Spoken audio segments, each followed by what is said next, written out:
Remove the wax block and the part. When waxing the gears of the part, the wax block should be rubbed lightly on the surface of the part. Simultaneous rotation of the part. Even waxing.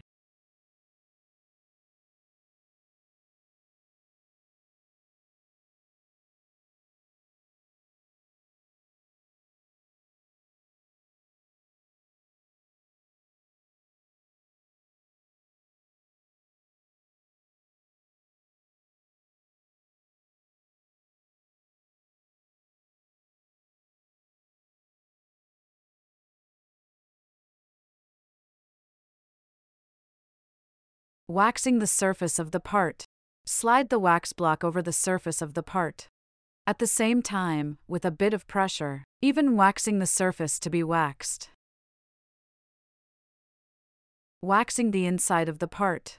Rotate the wax block back and forth inside the holes of the part. With a little pressure. Even waxing.